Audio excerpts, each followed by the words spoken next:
Welcome students for today's session. In last session, we discussed about student registration form. So today we are going to discuss, as I said, part 1 application form.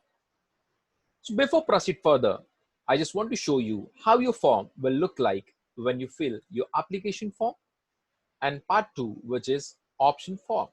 So we'll have a look of your application and option form. So you can clearly see on screen, this is how your form look after filling the form.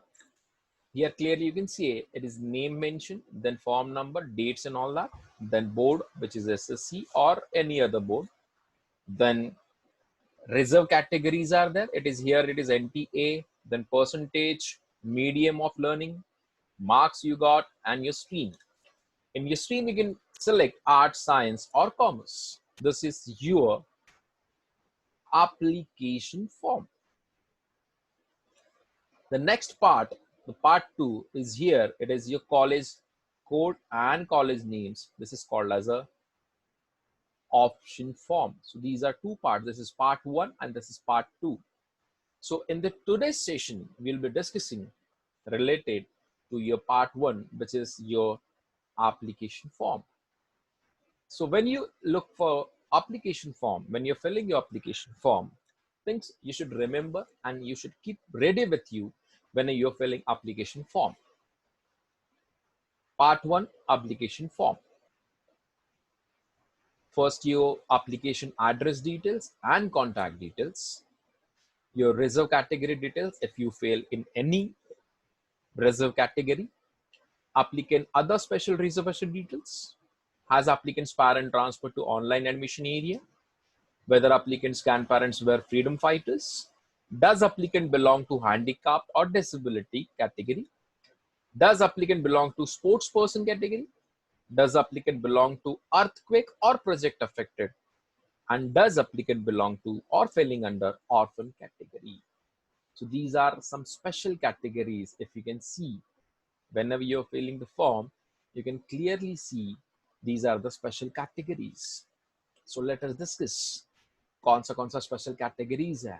So one by one we'll discuss. First, applicant's address and contact details. Contact details you already fill in your student registration form, but during filling contact details in application form आपको एक alternate number देना है. क्यों? Because जो अगर आपने number दिया है वो वर्किंग नहीं है तो alternate number आपका काम आ सकता है. And you should provide your address, current address as per the record जो आपने स्कूल में दिया है, जो आपने हॉल टिकट में दिया है, वो एड्रेस आपको प्रोवाइड करना है. So this is your applicant's address and contact details. Next part, reserve category details. Now what are reserve category? There is two part. One is open category, means you are not in any reserve category, and one is reserve category. So some reserve categories are OBC, SC, ST, NTA, NTB, SBC, SEBC, EWS. These are reserve categories. If you're failing under any reserve categories, you should have a caste certificate for the same. You should have a caste certificate or any certificate for reserve category at the time of applying online. क्यों? Because वो certificate आपको upload करना है, and once you upload the caste certificate, आपको वो verify करना है. पहले क्या होता था, स्टूडेंट्स वेरीफाई करने के लिए गाइडेंस सेंटर में फिजिकली जाते थे, but now you know due to this pandemic you cannot go anywhere and just verify your certificates. So government is providing the facility to verify with the guidance center, but through online system. तो आपको ये certificate जो भी आप produce कर रहे हो वो आपको ऑनलाइन वेरीफाई करना है. So this was your reserve category details. Now अगर कोई स्टूडेंट्स होते हैं which fails under special reservation details. Now what are special reservation details? जिसमें सबसे पहले है, for every special reservation category you should present supporting certificate. अब कौन सा special reservation categories है? जैसे has applicant's parent transfer to online admission area. जैसे आप MMR में अगर एडमिशन ले रहे हो, बट आप स्कूलिंग आपका दूसरे कहाँ से था, बट आपके डैडी का ट्रांसफर हुआ है उस एरिया में, तो आपको ट्रांसफर सर्टिफिकेट लगेगा, वो आपको सबमिट करना. The next, Whether applicants grandparents were freedom fighters, स्वातंत्र्य सेनानी अगर आपके नाना नानी दादा जो भी है ग्रैंड पेरेंट्स, तो उनका सर्टिफिकेट, फ्रीडम फाइटर का सर्टिफिकेट आपको सबमिट करना है. There is a quota for freedom fighters. The next, does applicant belong to handicapped और डिसेबिलिटी कैटेगरी? अगर हैंडीकैप है तो सर्टिफिकेट चाहिए. कौन सा? मेडिकल. डिसेबिलिटी है तो गवर्नमेंट का रूल है कि एटलीस्ट 40% तो डिसेबिलिटी होना चाहिए. फिर 40 के ऊपर 50 हो, 60 हो, 70 हो, जो भी हो. डिसेबिलिटी कैटेगरी है तो आपका 40% मिनिमम डिसेबिलिटी होना चाहिए, उस मेडिकल सर्टिफिकेट में लिखा होना चाहिए. The next, does applicant belongs to sports person category? अब इसमें थोड़ी गड़बड़ हमेशा स्टूडेंट्स करता है. स्पोर्ट्स कोटा सब हम सुनते हैं. स्टूडेंट्स बोलते हैं मुझे क्रिकेट अच्छा लगता है, मैं कॉलेज के टीम में, कॉलेज नहीं स्कूल के टीम में था, मैं बहुत अच्छा क्रिकेट खेलता हूँ, मैं स्कूल का इंटर स्कूल मैंने कंपटीशन जीता था. तो बच्चा लोग, ये इंटर स्कूल जीतने से आपको स्पोर्ट्स पर्सन सर्टिफिकेट नहीं मिलता है. अगर आप नेशनल्स खेलो, डिस्ट्रिक्ट लेवल्स खेलो, तो उसके लिए आपको जो रीजनल स्पोर्ट्स ऑफिसर है उससे सर्टिफिकेट मिलता है, तो आप स्पोर्ट्स पर्सन कैटेगरी में आते हो. Next, does applicant belongs to earthquake और प्रोजेक्ट अफेक्टेड? अब अर्थक्वेक मतलब भूकंप.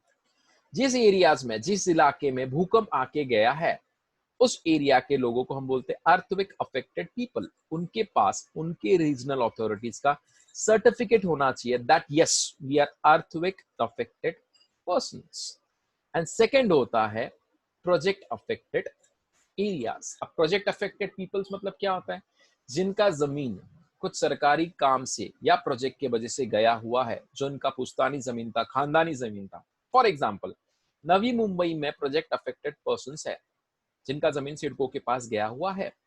सो उसके लिए आपको ये जो पीएपी कोटा होता है, प्रोजेक्ट अफेक्टेड पीपल, उसके लिए आपको पीएपी सर्टिफिकेट दिया जाता है एट द टाइम जब आपका जमीन गया था. तो आपके फैमिली में से किसी एक मेंबर को वो मिलता है, उससे आप आपका सर्टिफिकेट बना सकते हो. उसको मराठी में बोलते हैं प्रकल्पग्रस्ताचा दाखला. वो आपको अपलोड करना है. वो at the time of admission, अगर आप पीएपी में अपने एडमिशन लिया है तो आपको ओरिजिनल सर्टिफिकेट भी सबमिट करना होता है कॉलेजेस में. This is earthquake affected people and project affected people. इनके लिए भी गवर्नमेंट ने कोटा दिया हुआ है लास्ट 2 इयर्स से, ये 3rd ईयर है. Then, does applicant falling under orphan category? तो 1% कोटा ऑर्फन स्टूडेंट्स को दिया गया है, तो उसके लिए कौन सा सर्टिफिकेट? तो डेथ सर्टिफिकेट पेरेंट्स का, फादर एंड मदर का. और अगर डेथ सर्टिफिकेट नहीं है किस कारण से, तो orphan certificate from orphan home और एनी अदर अथॉरिटी. ये होता है स्पेशल कैटेगरीज. इसमें आपको ये सर्टिफिकेट्स होने चाहिए. सिर्फ बोल के नहीं चलेगा मैं स्पोर्ट्स खेलता हूं, मैं स्पोर्ट्स पर्सन हूं, मैं प्रोजेक्ट अफेक्टेड हूं, मैं अर्थक्वेक प्रोजेक्ट अफेक्टेड हूं, नहीं चलेगा. आपके पास हर एक चीज का सर्टिफिकेट हो तो ही आप उस कैटेगरी में बिलोंग करोगे और आपको उसका कोटा में एडमिशन मिल सकता है. So these were the categories like orphanage, orphan categories, then earthquake affected, then project affected, then your sports person category. ठीक है. So these are the some categories, handicap, disability, freedom fighters. ये आपको याद रखना है. अगर आप किसी भी कैटेगरी में अगर आप आते हो तो आपको उसका सर्टिफिकेट्स आपके पास होना चाहिए जरूर. नेक्स्ट, इस सब होने के बाद आपका एप्लीकेशन फॉर्म खत्म होने से पहले आपको एक पूछा जाएगा क्वेश्चन. आपको हर एक क्वेश्चन के सामने चेक बॉक्सेस रहेंगे, यस और नो. आप सोचोगे तो 80 to 90% बच्चे इसमें नो क्लिक करने वाले हैं. ये फ्रीडम फाइटर्स आप देखोगे, स्पोर्ट्स पर्सन देखोगे, तो कुछ गिने चुने बच्चे इस कैटेगरीज में आते हैं. तो मोस्टली पर्सन वहां पे नो वाले ज्यादा रहेंगे, बट यस यस वाले भी रहेंगे. फ्रीडम फाइटर कोटा वाले हैं, एक्स सर्विसमैन कोटा वाले हैं, तो उनके लिए भी यहाँ पे गवर्नमेंट ने कोटा दिया हुआ है. Now admission in bifocal, students को हमेशा कंफ्यूजन रहता है, सर बाइफोकल क्या होता है? हमने तो साइंस सुना था, कॉमर्स सुना था, आर्ट्स सुना था, what is bifocal? So bifocal क्या होता है बच्चा लोग? साइंस होता है journal science and bifocal science. Journal science में सब्जेक्ट्स अलग होते हैं एंड बाइफोकल में सब्जेक्ट्स अलग रहते हैं. बाइफोकल में सब्जेक्ट्स क्या रहते हैं? सो इसका जो शेड्यूल रहेगा ना बाइफोकल स्ट्रीम का, वो अलग से वेबसाइट पे डिस्प्ले होगा. कौन से वेबसाइट पे? 11thadmission.org.in. What is bifocal? Journal science और बाइफोकल साइंस मैंने आपको बताया था. तो बाइफोकल साइंस में आपको सब्जेक्ट्स मिलेंगे, for example computer science, electronics, civil, ये सब्जेक्ट्स आपको मिलते हैं और हर एक सब्जेक्ट 200 मार्क्स होल्ड करता है, जिसमें आपका एक लैंग्वेज छूट जाता है और बायोलॉजी सब्जेक्ट छूट जाता है। कॉमर्स में क्या क्या सब्जेक्ट्स है बाइफोकल के? तो banking, office automation, accounting and auditing, ये सब्जेक्ट्स आपके कॉमर्स में। इसमें भी एक लैंग्वेज छूटता है एंड आपका मैथ्स आपका ड्रॉप हो जाता है, ये भी 200 का सब्जेक्ट हो जाता है। So this are your bifocal. If students are willing to take bifocal stream, you should check yes that yes we are taking admission in bifocal. Then उसके नीचे आपको क्या मिलेगा? तो उसके नीचे आपको मिलेगा have you opted any vocational subject in SSC? Now what is vocational subjects? उसमें मशीनरीज, बहुत सारे vocational subjects होते हैं। तो अगर आपने वो ऑप्ट किया है तो आपको यस करना है, नहीं किया है तो आपको नो करना है। इसमें भी मैक्सिमम बच्चे नो क्लिक करेंगे। उसके बाद फिर आप देखोगे तो आपको अंडरटेकिंग आता है कि the provided information about is true, मतलब सच है। जैसे आप बोलते हैं जो भी कहूंगा सच कहूंगा, तो आपने जो इन्फॉर्मेशन दिया है वो भी ट्रू है। आप क्लिक करोगे, देन आप फॉर्म सबमिट कर दोगे। फॉर्म को आपको लॉक करना है, वहां पे आपको एक शुल्क आएगा, it is like fees by the government. जैसे पहले आप स्कूल में बुकलेट का फीस भरते थे 250 रुपीज, वैसे मिनिमम चार्जेस आएगा। अभी तक कुछ डिसाइडेड या फिर जो भी डिसाइड हुआ रहेगा वो जो आपको वेब पेज पे, वेबसाइट पे डिस्प्ले हो जाएगा। उसके बाद आपका फॉर्म लॉक करने के बाद आप प्रिंट ले सकते हो उसका। ध्यान में रखना, आपको एप्लीकेशन फॉर्म का प्रिंट आपको at the time of admission भी सबमिट करना होता है, ठीक है। तो एप्लीकेशन फॉर्म का प्रिंट लेना बहुत जरूरी है। एप्लीकेशन फॉर्म कब से भरना स्टार्ट हो रहा है? तो 1 अगस्त 2020 से एप्लीकेशन फॉर्म फिलिंग स्टार्ट हो रहा है। तो आपको बहुत ध्यान से जो जानकारी मैंने यहाँ पे दी है उसमें आपको ध्यान रखना है एंड एप्लीकेशन फॉर्म भरना है, लॉक करना है, चेक करना है। और अगर आपको कुछ ग्रीवियंस आता है, मतलब कुछ चेंजेस है, कुछ गलती से इंफॉर्मेशन डाल दिया, तो आप गाइडेंस सेंटर को कांटेक्ट कर सकते हो। हर एरिया में गाइडेंस सेंटर्स के नंबर दिए जाते हैं, वेबसाइट पे भी नंबर्स अवेलेबल है, ठीक है। So this was your part of your application form. उसके बाद हम ऑप्शन फॉर्म देखेंगे, बट वो नेक्स्ट वीडियो में देखेंगे। इस वीडियो में एक छोटा सा पार्ट मैं आपको बताना चाहता हूं कि कॉलेजेस कौन से अवेलेबल है नवी मुंबई में। जैसे बच्चे कंफ्यूज हो जाते हैं, सर मैं नेरुल में रहता हूं, मैं वाशी में रहता हूं, मैं सिबड़ी में रहता हूं, तो कॉलेजेस कौन से हैं मेरे एरिया के बाहर। So I given some names of colleges which are there in your area, जिससे आपको हेल्प होगा ऑप्शन फॉर्म भरने के लिए, ऑप्शन फॉर्म फिलअप करने के लिए। So just look colleges list in your area, will see some colleges list. Panvel में अगर आप देखोगे तो D C Tatkare, then Sudhagar, then KLE, then SMDL, then VK, CKT College, then Mahatma college, Sushma Patil junior college, D D Vispute college, Bans college. इतने college आपको पनवेल में देखने मिलेंगे। इसमें से कुछ छूट भी गए रहेंगे मेरे से, सॉरी फॉर दैट। आप ऑनलाइन अगर सर्च करते हो तो आपको और कॉलेजेस भी दिख जाएंगे। देन सिबड़ी बेलापुर में आप जाओगे तो भारतीय विद्यापीठ है, People's college, D Y Patil college, Satyagraha college है। देन नेरुल में अगर आप आते हो तो SIS कॉलेज जो कॉमर्स का है। बहुत बड़ा कंफ्यूजन है SIS के बारे में नेरुल के। SIS में सिर्फ आपको कॉमर्स मिलेगा, साइंस जो SIS है वो सायन में है, सायन SIS का जो साइंस है, और वहां पे आर्ट साइंस कॉमर्स है। नेरुल के SIS में आपको सिर्फ कॉमर्स स्ट्रीम में अवेलेबल है। Then Saint Xavier's Nerul, then MGM, Tilak college, NRB college, जिस NR भगत ट्रस्ट का जो कॉलेज है, Terna college, then Shirone Vidyalaya junior college, Gaurav college, SS college, Dhyandeep college, then Pace college. These are all colleges in Nerul. Then Vashi and other area मतलब आप सोच सकते हो कोपरखैरने, घनसोली, एरोरी।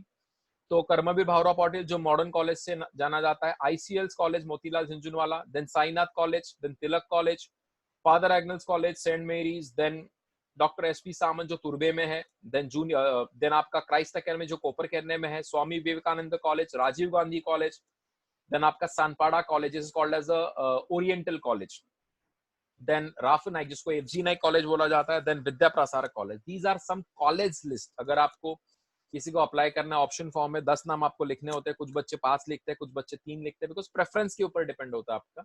तो ये आपको हेल्पफुल हो सकता है कॉलेज ढूंढने के लिए, ठीक है। तो ये आपका कॉलेज लिस्ट था। एक लास्ट पार्ट मेरा बचा इस वीडियो का कि गवर्नमेंट ने ना कुछ नोटिफिकेशंस दिया हुआ है आपके लिए। तो क्या नोटिफिकेशंस है? फर्स्ट है application form filling will start from 1 August 2020। Then your at first uploading SSC marksheet is compulsory, मतलब जो डॉक्यूमेंट सपोर्टिव डॉक्यूमेंट्स है उसमें आपका SSC मार्कशीट कंपलसरी किया गया। Then for other documents like आपका लिविंग सर्टिफिकेट होता है, देन कास्ट सर्टिफिकेट है, स्पोर्ट्स सर्टिफिकेट है, ट्रांसफर लेटर है, जो भी स्पेशल कैटेगरी के सर्टिफिकेट्स है, वो सबमिट करने के लिए गवर्नमेंट ने टाइम दिया हुआ है, ठीक है। मतलब ऐसा नहीं कि कंपलसरी अभी सबमिट करना है। देन अगर आपने सर्टिफिकेट के लिए अप्लाई किया है, जैसे कास्ट सर्टिफिकेट, मैं ओबीसी कैटेगरी में हूं, मैं पीएपी कैटेगरी में हूं, मैंने सर्टिफिकेट के लिए अप्लाई किया है, बट मेरा सर्टिफिकेट अभी तक नहीं आया, सर लॉकडाउन लग गया, अब मैं क्या करूं? तो आपको डरने की बिल्कुल जरूरत नहीं है। गवर्नमेंट ने एक प्रोविजन दिया है लेटर में, खुद नोटिफिकेशन आप ऑनलाइन जाके चेक कर सकते हो कि आपको जो एक्नॉलेजमेंट रिसिप्ट होता है वो सबमिट करना है कि yes we applied for that certificate, और आपके पास 3 महीने का टाइम है। जस्ट आपसे एक अंडरटेकिंग लिखा के लिया जाएगा कॉलेजेस से या फिर ऑनलाइन कि 3 महीने का टाइम आपके पास है, उस 3 महीने में आप उस सर्टिफिकेट को सबमिट करोगे और आपका जो भी एडमिशन दिया गया है उस कैटेगरी के अंडर आप हो, आपने सर्टिफिकेट देने वाले हो 3 मंथ्स के अंदर, इसलिए आपको उस कैटेगरी में एडमिशन मिल रहा है। So guys you have 3 months का टाइम, 3 महीने का टाइम आपके पास है, जो बहुत बड़ा टाइम है, ठीक है। सो ये सब नोटिफिकेशन था। तो जो हमने आज देखा which is related to application form, तो एप्लीकेशन फॉर्म में आपको ध्यान रखना है कास्ट सिलेक्ट करने टाइम, ध्यान रखना है रिजर्वेशन कैटेगरी, ध्यान रखना है बाइफोकल सब्जेक्ट्स, ध्यान रखना है वोकेशनल आपका सब्जेक्ट्स था कि नहीं, ध्यान रखना है अल्टरनेट कॉन्टैक्ट नंबर आपको देना है। ये सब चीजें आपको ध्यान में रखनी, you should remember this things whenever you are filling online application form which is called as a part 1। आज का सेशन हमारा इतना ही था। For next session, we'll be discussing option form, colleges कैसे डालना है, and at that time I will be showing how to enter colleges in your option form, which is part 2 form. आज के लिए इतना काफी है। Thanks for watching the video, और next updates के लिए आपको चैनल को सब्सक्राइब करना है। Just press the bell icon ताकि आपको notification आ सके, and do share this video with your friends, with your relatives or any family members जिन्होंने 10th स्टैंडर्ड दिया है, उनको आप ये वीडियो शेयर कीजिए, बिकॉज बहुत हेल्पफुल होगा उनको जब वो एप्लीकेशन फॉर्म भरेंगे तब, ठीक है। Thanks a lot for watching the video.